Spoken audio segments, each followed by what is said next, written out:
자, 오늘은 우리가 믿고 따라야 될 그 예수의 가르침을 과연 그 예수의 가르침이 과연 신뢰할 만한 것인지, 정말로 그것이 진리로서 우리에게 영생의 구원을 주는지, 정말 그것이 진리로서의 권위를 가지고 있는지에 대해서 볼 겁니다. 사실 이 기독교 신앙을 갖지 않은 분들이 자주 이런 의구심을 제시할 때가 있습니다. 정말 기독교가 말하는 것이 진리냐? 그것이 진리로서의 권위를 가지고 있느냐?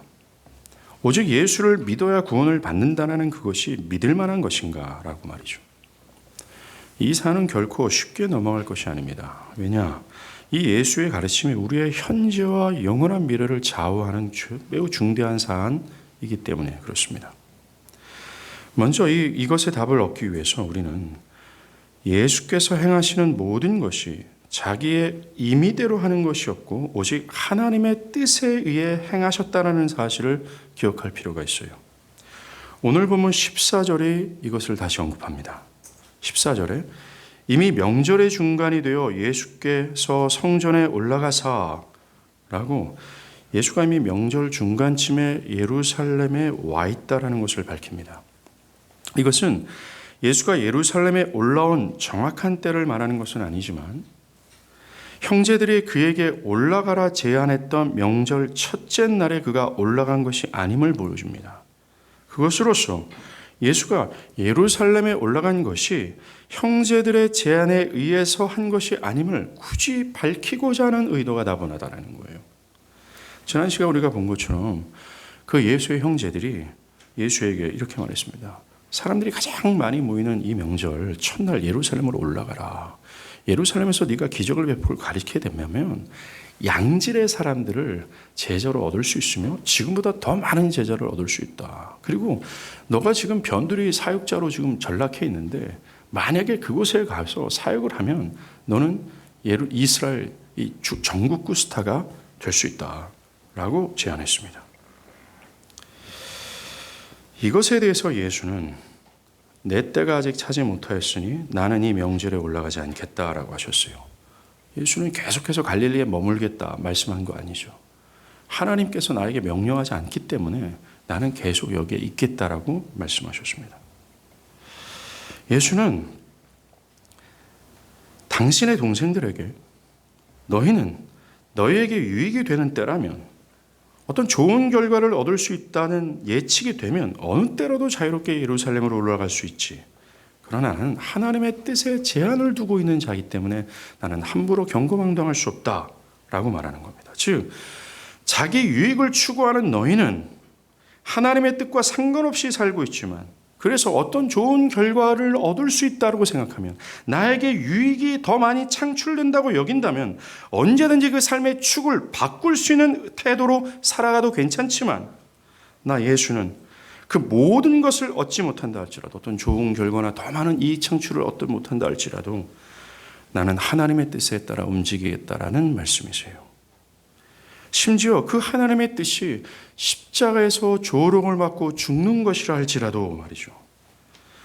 예수에게 제안하고 그를 움직이는 것은 사람들의 어떤 요청이나 또는 어떤 좋은 결과가 아니라 오직 하나님 아버지의 뜻이라는 것을 언급하신 겁니다.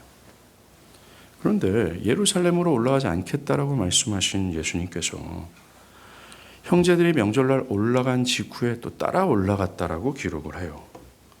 방금 전에 굉장히 결의에 찬 어떤 말씀을 하셨습니다.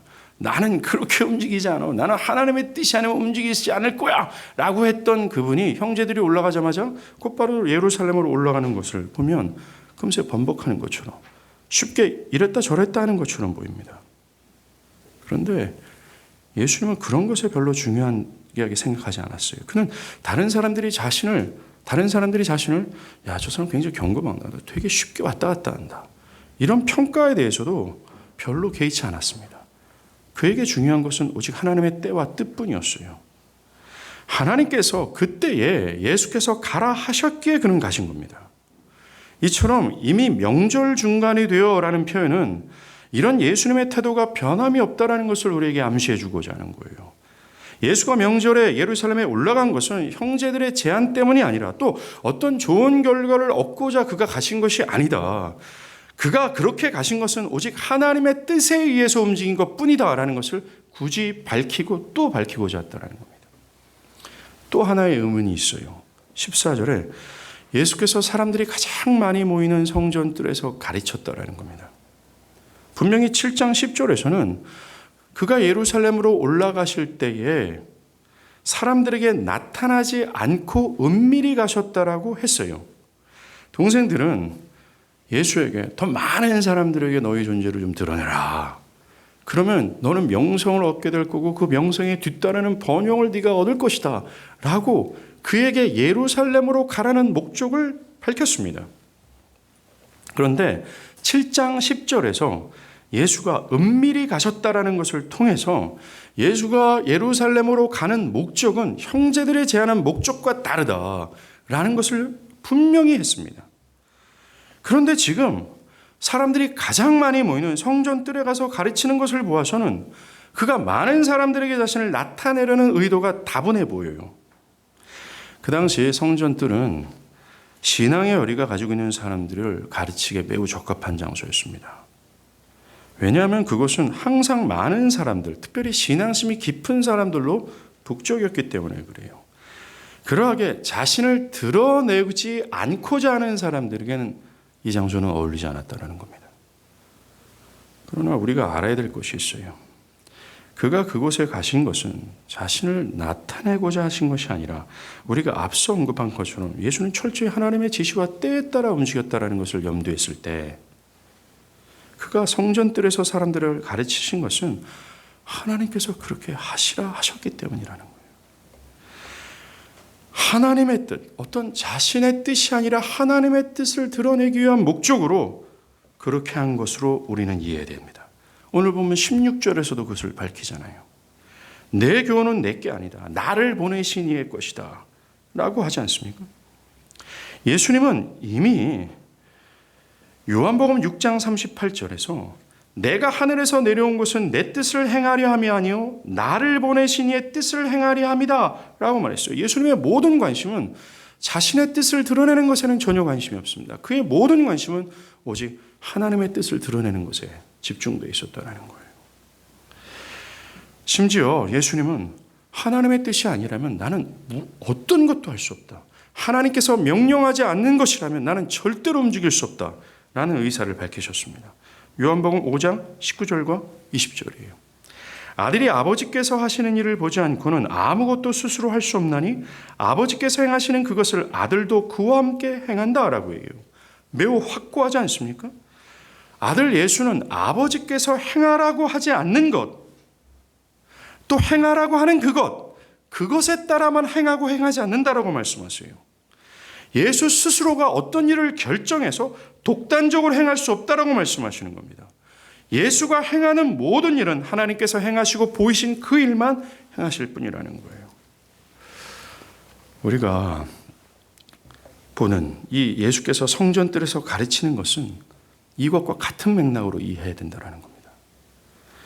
오늘 본문의 첫 구절은 예수는 임의대로 말하고 행동하는 것이 아니라 그가 하는 모든 것은 하나님의 뜻에 따라 말하고 행동한다. 그의 삶의 방식이 여전히 변함없다라는 것을 굳이 밝히고자 하는 겁니다. 왜 그럴까요? 이것이 우리가 지금 말하고자 하는 것. 예수의 가르침에 정말 권위가 있는가?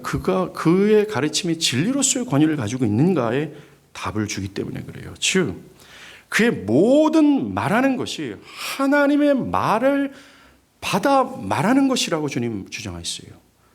예, 이것이 우리가 얻고자 하는 답입니다. 그의 모든 말씀이 진리로서의 권위를 가지는 이유는 그의 모든 말과 행동이 다 하나님으로부터 왔기 때문에 그렇다는 겁니다. 그의 모든 말이 하나님의 말이며 그의 가르침이 하나님의 가르침이라고 하면서 그의 가르침의 권위가 어디에 근거하는지를 말해주고자 한다는 겁니다.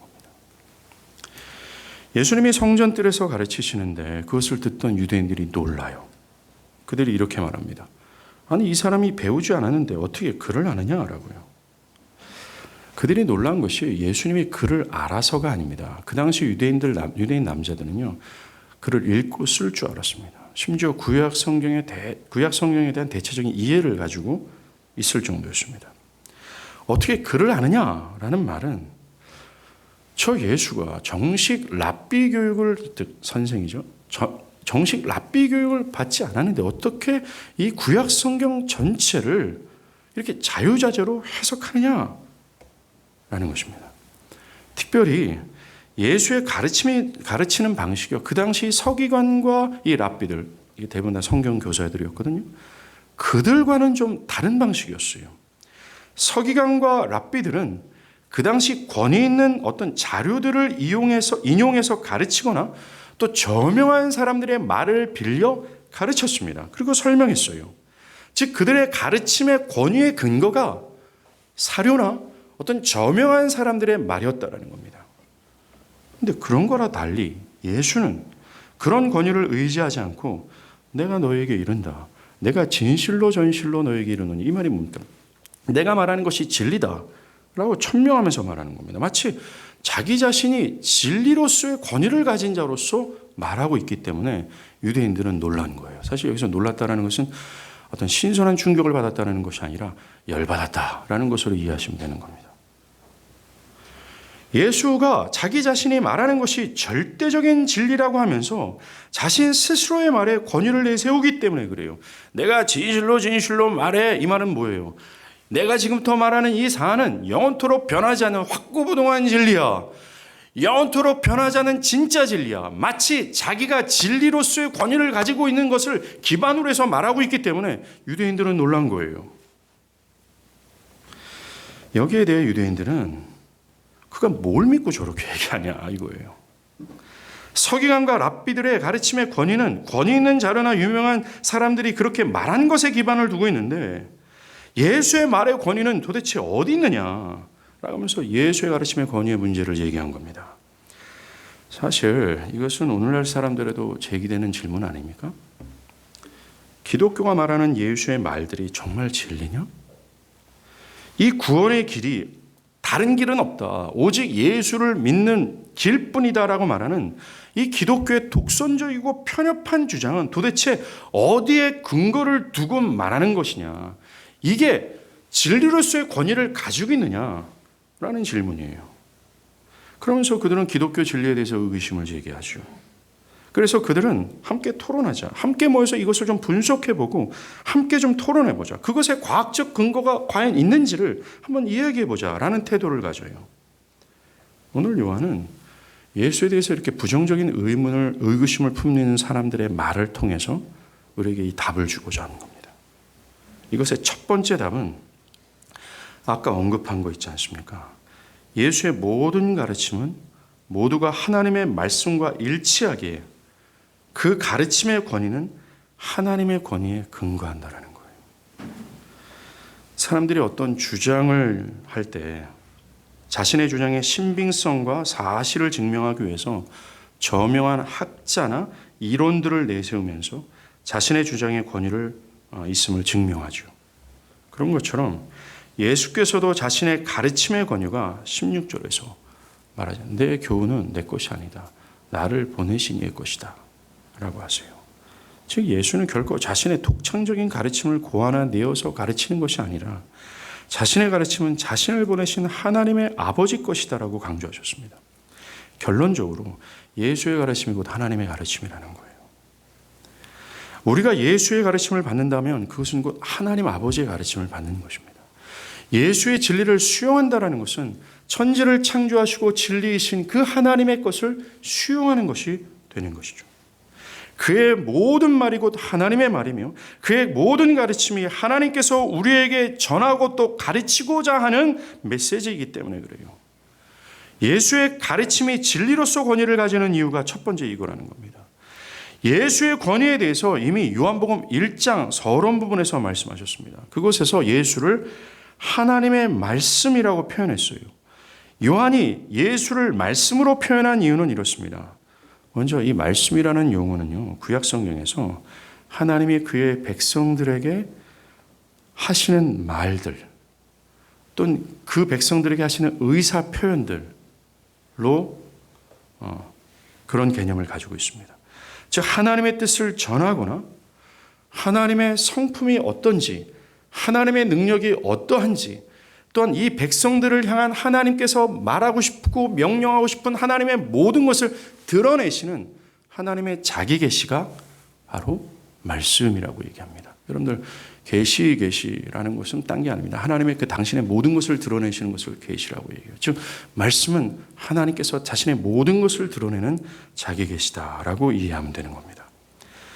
또한 구약에서 말씀이라는 용어는요, 창조의 능력과 효력을 지니고 있음을 보여줍니다. 즉 하나님께서 말씀하시자 말씀한 대로 모든 만물이 창조되었습니다. 그리고 이 말씀은 구약 성경에서 구원과 항시 연결되어 있습니다. 이처럼 구약 성경에서 하나님의 말씀이라는 용어는 창조와 구원의 하나님의 강력한 자기 표현, 자기 계시였다라는 거예요. 이와 같이 말씀은 하나님께서 자기 백성과의 의사소통이며 그들에게 자신의 뜻과 자신의 영광을 드러내시는 어떤 하나님의 자기 계시의 구조 안에서 우리는 이해해야 된다는 겁니다. 요한은 우리에게 이 예수가 하나님의 말씀이야 라고 말하면서 저 예수가 하나님께서 당신의 백성들에게 하나님의 모두를 드러내고자 하는 하나님의 자기 계시야 라고 말해주고자 하는 겁니다. 즉 뭐예요? 예수 존재 자체가, 그가 이 땅에 오셔서 했던 모든 행하신 것과 말한 모든 것이 하나님께서 당신의 백성들에게 당신을 드러낸 자기 계시라고 말하는 겁니다. 하나님께서 우리에게 말씀하고자 하는 의사표시고 하나님의 모든 것을 예수를 통해 드러내신다라는 거예요. 또한 예수가 죄의 죽음 가운데 있는, 그래서 영원히 죽을 수밖에 없는 죄인을 구원할 하나님의 창조와 구원이 된다라고 말씀하시는 겁니다. 이게 저 예수가 하나님의 말씀이야 라는 것에 숨은 내포한 의미라는 겁니다. 히브리서 1장 1절과 2절에서는요, 옛적의 선지자를 통하여 여러 부분과 여러 모양으로 우리 조상들에게 말씀하신 하나님이 이 모든 날의 마지막에는 아들을 통하여 우리에게 말씀하셨다라고 얘기하는 겁니다. 즉 하나님께서 천지를 창조하신 그 기록서부터 수없이 여러 사람들과 여러 모양으로 하나님의 자기 계시를 드러내셨어요. 선지자들에게 자신의 성품이 어떤지, 자신의 능력이 어떤지, 성경의 역사 속에서 하나님의 능력과 하나님의 선함이 어떤지 이 백성들에게 말해주고자 하는 그 핵심적인 진리가 무엇인지를 말하고 또 말하고 말하다가 마지막에는 그 아들을 통해서 그 모든 하나님의 자기 계시가 드러났다라고 얘기를 하는 겁니다. 그러하게 우리는 최종적인 계시인 예수의 말과 행동과 그분의 성품을 통해서 우리는 깨달아야 돼요. 그분의 행적과 말과 성품을 통해서 우리는 하나님이 현재 나에게 뭐라고 말씀하시는지를 들어야 된다는 겁니다. 주의를 기울여야 돼요. 왜요? 하나님이 예수를 통하여 말씀하시기 때문에 그래요. 예수를 통하여 당신의 진리를 가르치시기 때문에 그렇습니다. 그리고 히브리서 기자가 말하는 것처럼 예수는 하나님의 마지막 계시예요. 최종적인 계심을 알아야 합니다. 그러하게 우리는 그 예수가 하나님께서 나에게 말씀하시는 최종적이고 마지막 계심을 깨달아 매우 간절히, 더욱 간절히 그 그리스도의 가르침과 행함을 통해서 하나님이 나에게 뭐라 말하는지를 들어야 되는 거예요. 하나님은 더 이상 다른 어떤 것을 통해서 당신의 뜻을 드러내지 않으셨어요. 다른 어떤 수단을 통해서도 하나님의 하나님 되심을 드러낸 길이 없다라는 겁니다. 오직 예수라는 거예요.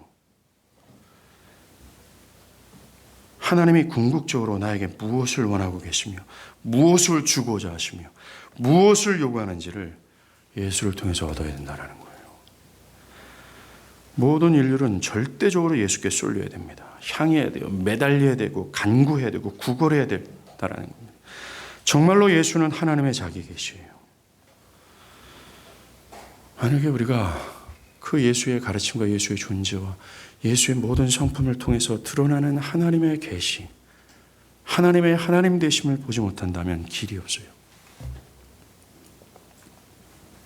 생명을 얻고 구원과 또 영원한 안식과 행복은 없다라는 겁니다.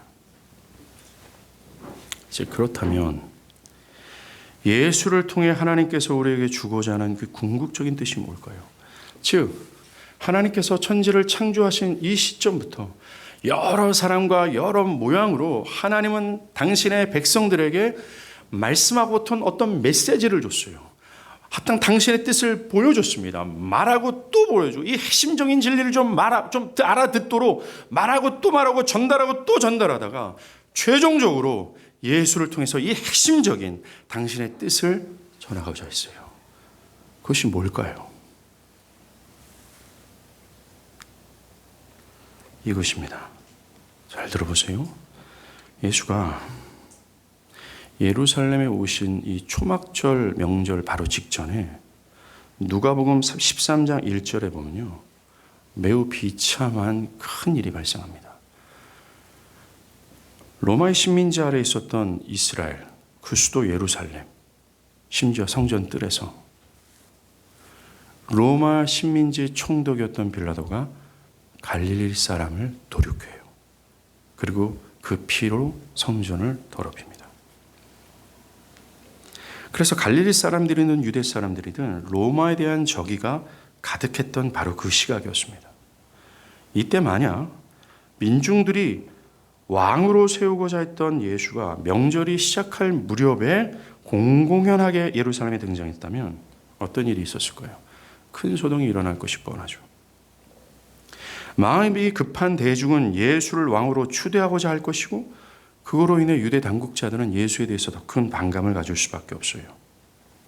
정부가 전복되고 이 썩어질 것을 얻고자 예수를 따랐던 그들, 여러분들 예수를 따랐던 우리 요한복음 6장 봤잖아요. 이 썩어질 것을 얻고자 예수를 따랐던 사람들이 원했던 건 뭡니까? 대의적인 것이 뭐였어요? 로마의 정부를 무너뜨리고 다시 나라를 이 모든 로마의 억압으로부터 자유케 되는 것, 그것 아니겠어요?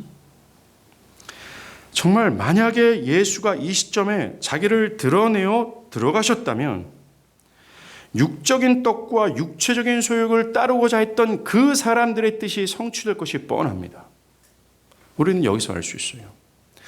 하나님의 뜻에 따라 움직이신 그 그리스도.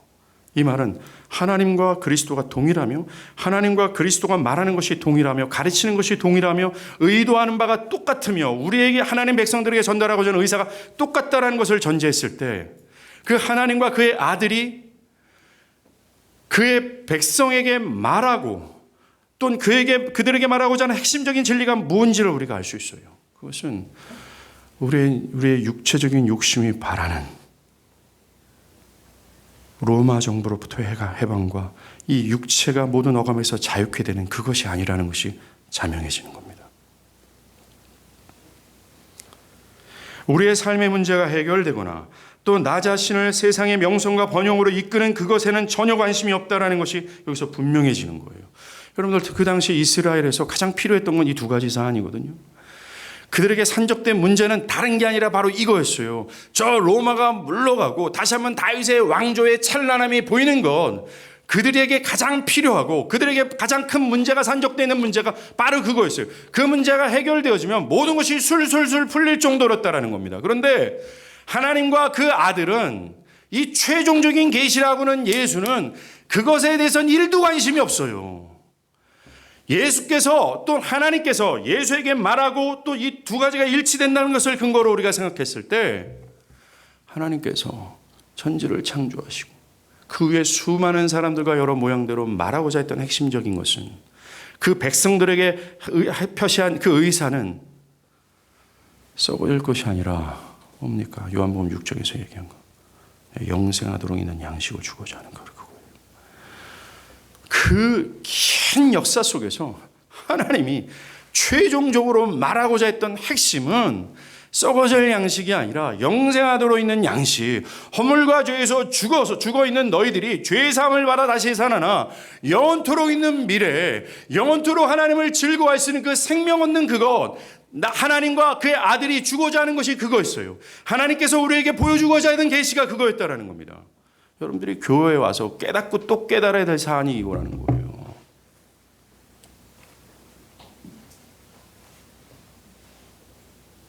여러분들, 요한복음 전체가 우리한테 주고자 하는 그 그것이 이거였다 얘기했잖아요.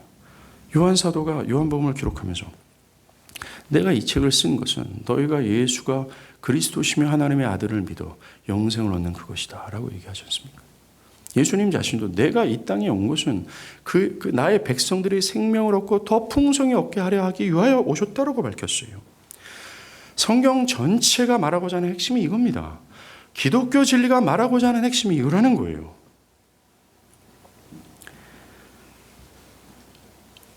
예수는 자신의 가르침은 모두 하나님으로부터 왔다라고 얘기를 합니다. 어떤 면에서는 예수 이전의 선지자들과 동일한 입장이셨어요. 선지자들도 이것은 여호와의 말씀이니라, 여호와께서 말씀하신다 하면서 하나님의 말을 대언했습니다. 그때 선지자들의 모든 말들의 권위도 하나님의 권위에 근거했었어요. 그런데 이 예수님의 가르침은 선지자들의 가르침 이상의 권위를 가질 수밖에 없다라는 것, 이걸 말할 수밖에 없어요. 선지자들은 여호와께서 이와 같이 말씀하신다라고 했지만 예수는 내가 너희에게 이르노니, 내가 진실로 진실로 너희에게 이르노니 라고 말하면서 마치 자신이 하나님과 동등된 입장에서 말씀하시는 것처럼 보였기 때문에 그렇습니다. 선지자들은 여호와께서 이렇게 말씀하셨다라고 했지만 예수는 친히 자기가 직접 진리를 말한다고 하면서 마치 자기가 하나님처럼 행하시며 말씀하시는 것처럼 자신 말씀에 권위를 부여하셨다라는 거예요. 사실 우리는 이것을 요한복음 서론에서 이미 봤습니다. 예수 그리스도는 하나님이시라는 거예요. 이것이 예수의 가르침은 진리로서의 권위를 가지고 있는가라는 두 번째 답입니다. 예수의 가르침이 진리로서의 권위를 갖는가? 예스. 그 이유는 그가 하나님이시기 때문에 그래요. 정말 그의 모든 가르침은 정말 효력이 있는가? 지금까지 그가 가르쳤던 모든 것은 우리에게 생명을 주고 우리를 진리로 인도하여 우리에게 영원한 생명을 줄 수 있는 권위를 가지고 있는가? 예스. 그 이유는 그가 하나님이시기 때문에 그렇습니다. 요한복음 1장 1절 후반부에 이런 얘기하죠. 말씀이신 예수가 하나님과 함께 계셨다라고 얘기합니다. 즉 요한은 예수가 성부 하나님과는 구별된 하나님으로서 소개하고 있는 거예요. 그러면서 이어지면서 말씀이 하나님과 함께 하셨다. 만물이 그로 말미암아 지어졌다라고 하면서 예수가 하나님이실 뿐만 아니라 예수가 모든 창조의 기원이며 시작임을 말해주고 있다는 거예요. 아무리 거슬러 시간을 올라가도 그가 계셨습니다. 그리고 역사를 계속해서 거슬러 올라가고 또 올라간다면 결국 남아있는 것은 예수와 하나님뿐이라는 거예요. 정말 그는 모든 것의 기원이며 시작이에요. 여러분들 생각해 보세요. 무에서는, 즉 아무것도 없는 것에서는 그 어떤 것도 발생하지 않습니다. 아무것도 없는 것에서는 그 어떤 것도 시작될 수가 없어요. 어떤 것이 발생되어지고 시작되기 위해서는 어떤 것이 있어야 되는 겁니다. 진화론에서 얘기하는 그들이 말하는 수억 년을 거슬러 올라갈 때 어떤 작은 세포로 인해서 물고기가, 그 분열로 인해서 어떤 사람이 라고 할 때 그 작은 세포 이전에는 과연 무엇이 있었을 거라는 거예요. 빅뱅 이론이 얘기하는 것처럼 어떤 작은 물체의 폭발로 인해서 온 우주가 형성됐다고 하는데 그 작은 물체 이전에는 과연 무엇이 있을 거라는 거예요. 우리는 진화론이나 빅뱅 이론을 믿는 사람들은 결코 아닙니다. 그들이 말하는 그 어떤 것에서 시작하기 그 이전으로 우리가 가상해서 우리가 설명을 한다면 그 전에 아무것도 없는 그 전, 어떤 작은 것의 그 전, 그것이 바로 그리스도 하나님이라는 거예요.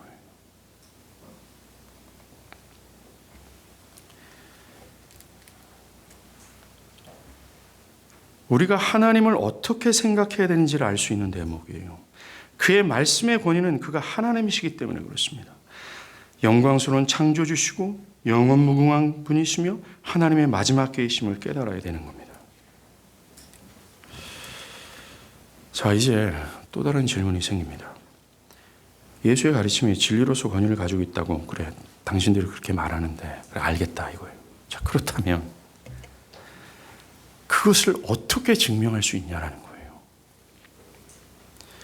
그것에 대해서 예수님은 17절에 답하십니다.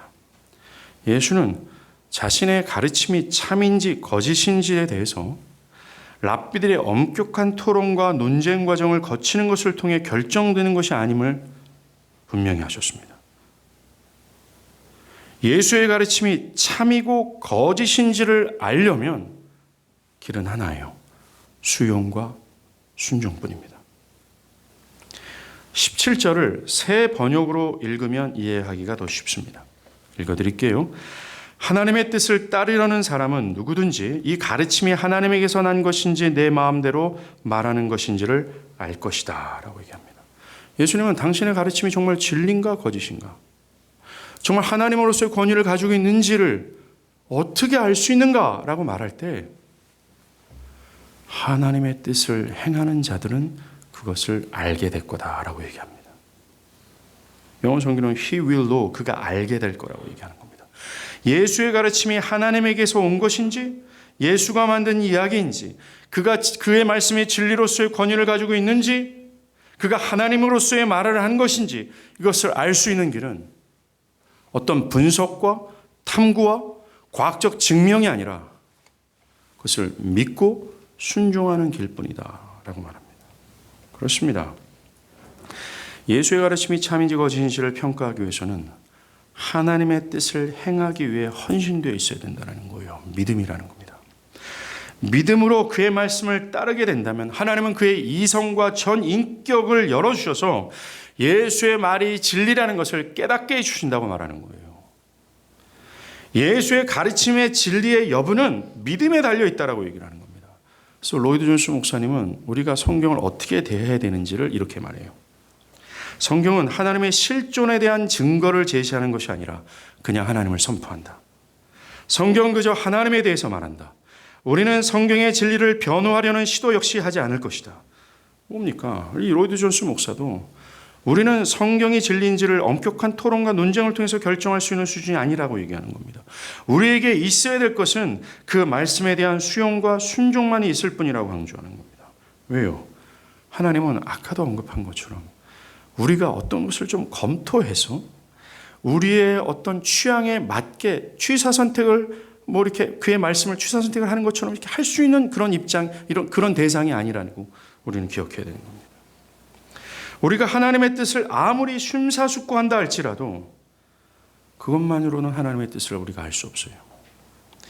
그의 말씀의 진정성, 기독교가 말하는 모든 것이 진리인지를 알기 위해서 필요한 필수적인 것은 믿음의 순종뿐이라는 겁니다.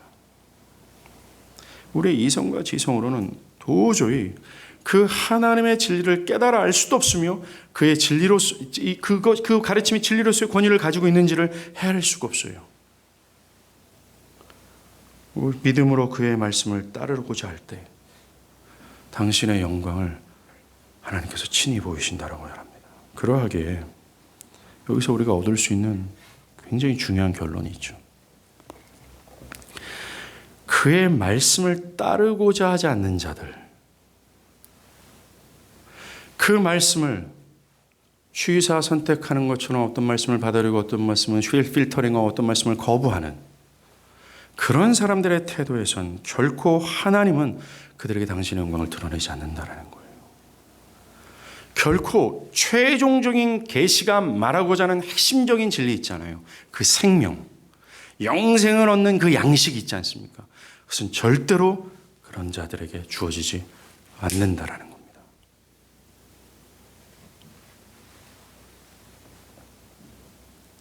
하나님의 뜻이나 말씀들을 스스로의 지혜로 판단하는 태도를 취한다면 결코 그는 생명으로 이끄는 진리를 알 수 없다라고 말하는 겁니다.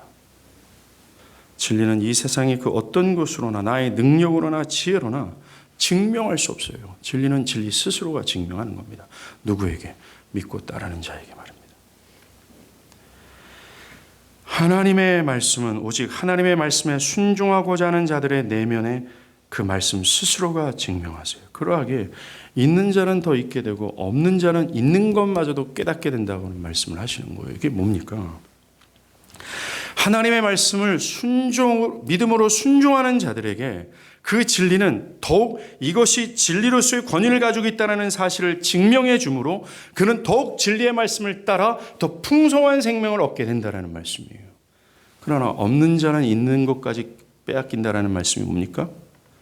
그들은 하나님의 말씀을 믿음으로 순종하지 않는 것으로 결국 자신이 가지고 있는 것, 자신의 생명, 그 외 모든 것도 빼앗기게 될 거라는 말씀입니다. 우리가 예수의 모든 말씀에 순종해야 될 마땅한 당위성이 여기에 있지 않습니까? 우리가 부분적으로 어떤 말씀을 취사 선택하는 것처럼 택할 수 없는 이유가 여기에 있어요. 어떤 것은 따르고 어떤 것은 거절할 수 없는 모든 말씀을 수용하고 따라야 될 합당한 이유가 여기에 있어요. 뭡니까? 예수의 가르침이 곧 하나님의 가르침이기 때문에 그래요.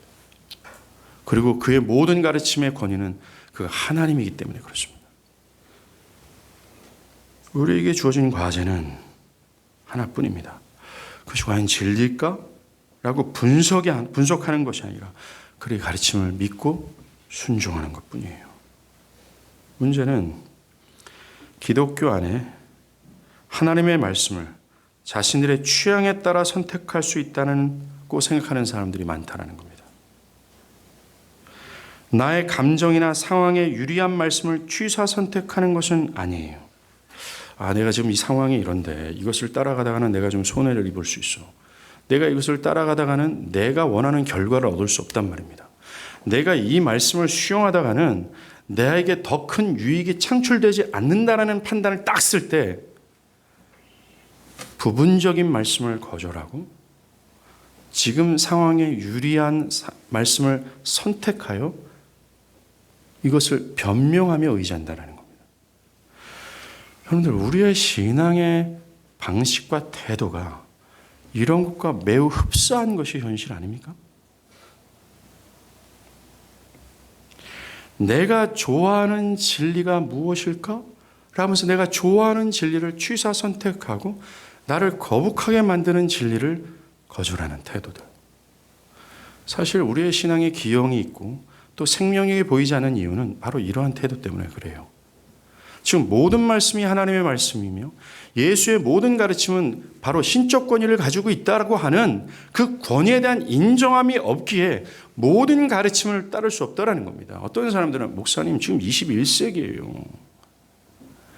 20세기 전의 사람들이 따를 수 있는 이 과격한 명령을 21세기를 살아가는 우리가 어떻게 따라갈 수 있습니까? 하나님은 사랑이라면서요. 라고 하면서 어떤 말씀은 택하고 어떤 말씀을 버리는 이러한 태도가 너무나 다분하게 있다는 거예요. 그런 사람들에게 어찌 최종적인 계시가 되는 예수가 보일 수 있으며 하나님과 예수가 막바지로 궁극적으로 주고자 하는 핵심적인 진리, 그 영생이라는 생명력, 자기를 부인하고 십자가를 지며 주를 따라가는 것, 죽음도 불사하고 죽음도 그 생명력을 억누를 수 없기에 폭발하는 이 화라산 같은 하나님의 생명력을 그 사람을 통해서 어떻게 보여줄 수 있겠냐라는 거예요.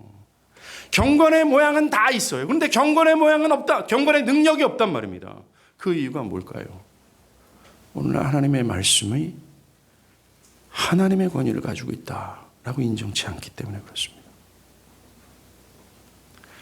내가 하나님으로서 하나님과 동등되어 그 말씀을 택할 수도 있고 그렇지도 않을 수 있다라고 하는 그 의사가 너무나 많기 때문에 그렇습니다. 우리가 기독교 신앙의 영광스러움을 깨닫지 못하는 이유가 여기에 있어요. 믿고 따르지 않았기 때문에 그렇습니다. 우리가 신앙의 열의가 없고 믿음의 선조들처럼 주님을 열렬히 사랑하지 못하는 이유가 여기 있어요. 하나님을 나의 하나님으로 중심으로 잡고 나의 삶의 모든 영역 속에 있는 것들을 하나님을 위하여 기꺼이 포기하지 못하는 이유도 여기에 있습니다. 믿고 따르지 않기 때문에 그래요. 죄사함과 구원이라는 이 중대한 문제가 나는 그것을 얻었다 함에도 불구하고 그 얻은 자에게 나타나는 능력이 보이지 않는 이유가 믿고 따르지 않았기 때문에 그렇습니다. 또한 그 죄사함과 구원의 기쁨이 이 세상의 모든 것을 다 포기하면서 그것이 얻어야 될 가장 존귀한 가치를 두고 있다는 사실로 인정하지 못하는 이유가, 내 자식 새끼한테 1억 원을 물려주는 것에 혈안이 될 뿐 이 자식들에게 영원한 생명을 물려주고자 하는 이 열의가 없는 이유는, 한마디로 신앙의 총체적인 것이 껍데기일 뿐 중심이 없는 이유는 믿고 따르지 않기 때문에 그래요. 우리는 하나님의 모든 말씀을 내 전인격적으로 따라야 마땅합니다. 왜냐하면 그것은 하나님의 권위 있는 말씀이기 때문에 그래요. 여러분이 천지를 만드신 하나님께서 자신의 뜻을, 나를 향한 하나님의 뜻을 알고 싶다면, 그 영광스러운 하나님께서 나에게 말씀하고픈 그 말씀을 듣고 싶고 그것을 취하고 싶다면 믿음으로 순종하십시오. 그렇다면 여러분에게는 그 최종적인 계시라고 하는 그 궁극의 계시가 보이시게 될 겁니다. 결국 성경과 교회 역사가 보여줬던 이 믿음의 선조들의 삶의 스탠스를 딱 취하게 될 거예요. 주님처럼 어떤 유익 창출도 아니라, 어떤 내가 원하는 좋은 결과도 아니라, 그리고 심지어 그 하나님의 뜻만이 나를 움직여야 되는데, 심지어 하나님의 뜻을 쫓는다 할지라도 그 뜻을 쫓을 때 이렇게 뜻을 쫓으면 하나님이 좋은 결과를 주시겠지 라고 하는 그러한 태도마저도 없어지고, 그리스도께서 하나님의 뜻의 충분성을 가지고 그 하나님의 뜻에 복종하는 것에 기쁨을 가진, 그 자체의 기쁨을 가진 그 기쁨이 저와 여러분에게 진짜 있게 될 거예요. 기도하겠습니다.